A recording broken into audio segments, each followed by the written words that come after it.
ನಮಸ್ಕಾರ. ಇದು ವಿಷ್ಣು ಸಹಸ್ರನಾಮದ 31ನೇ ಶ್ಲೋಕ.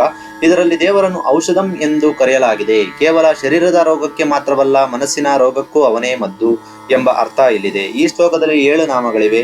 ನಾಮ 285ರಿಂದ 291ರವರೆಗೆ. ವಿಷ್ಣು ಸಹಸ್ರನಾಮ ಶ್ಲೋಕ 31. ಅಮೃತಾಂಶೂದ್ಭವೋ ಭಾನುಶಶ ಬಿಂದು ಸುರೇಶ್ವರ ಔಷಧಂ ಜಗತತ್ ಸೇತತ್ ಸತ್ಯ ಧರ್ಮ ಪರಾಕ್ರಮಃ. ಪದಗಳ ಅರ್ಥ: ಅಮೃತಾಂಶೂದ್ಭವ, ಅಮೃತಾಂಶು ಚಂದ್ರ, ಅಮೃತದ ಕಿರಣವುಳ್ಳವನು. ಉದ್ಭವ ಹುಟ್ಟಿಗೆ ಕಾರಣ, ಚಂದ್ರನ ಹುಟ್ಟಿಗೆ ಕಾರಣನಾದವನು. ಕ್ಷೀರಸಾಗರ ಮಥನದಲ್ಲಿ ವಿಷ್ಣುವಿನಿಂದ ಚಂದ್ರ ಹುಟ್ಟಿದನು, ಅಥವಾ ಚಂದ್ರಮ ಮನಸ್ಸು ಜಾತ, ದೇವರ ಮನಸ್ಸಿನಿಂದ ಚಂದ್ರ ಹುಟ್ಟಿದನು. ಭಾನುಹು ಸೂರ್ಯನಂತೆ ಪ್ರಕಾಶಿಸುವನು, ಜಗತ್ತಿಗೆ ಬೆಳಕು ನೀಡುವವನು. ಶಶಬಿಂದು, ಶಶ ಮೊಲ, ಬಿಂದು ಗುರುತು, ಮೊಲದ ಗುರುತು ಇರುವವನು ಚಂದ್ರ. ಚಂದ್ರನ ಸ್ವರೂಪನಾದವನು ಅಥವಾ ಚಂದ್ರನ ಮೇಲೂ ಅಧಿಕಾರವುಳ್ಳವನು, ಪ್ರಜೆಗಳನ್ನು ಪೋಷಿಸುವನು ಎಂದು ಅರ್ಥೈಸಬಹುದು. ಸುರೇಶ್ವರ ದೇವತೆಗಳಿಗೆಲ್ಲ ಒಡೆಯ. ಔಷಧಂ ಅತ್ಯಂತ ಪ್ರಮುಖ ನಾಮ.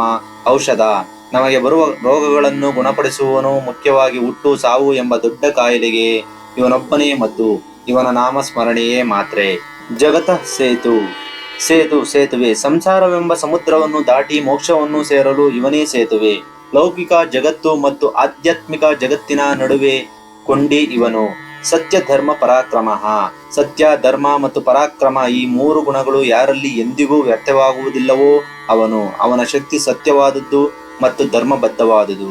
ಶ್ಲೋಕದ ಭಾವಾರ್ಥ: ಚಂದ್ರನ ಹುಟ್ಟಿಗೆ ಕಾರಣನಾದವನು, ಸೂರ್ಯನಂತೆ ಬೆಳಗುವವನು, ಚಂದ್ರನಂತೆ ಆಹ್ಲಾದಕಾರನಾದವನು ಅಥವಾ ಚಂದ್ರನನ್ನು ನಿಯಂತ್ರಿಸುವವನು, ದೇವತೆಗಳ ಒಡೆಯನು, ಸಂಸಾರ ರೋಗಕ್ಕೆ ಮದ್ದಾದವನು, ಸಂಸಾರ ಸಾಗರವನ್ನು ದಾಟಿಸುವ ಸೇತುವೆಯಾದವನು ಮತ್ತು ಸತ್ಯವಾದ ಧರ್ಮ ಮತ್ತು ಪರಾಕ್ರಮವುಳ್ಳವನು ಆ ಭಗವಂತ.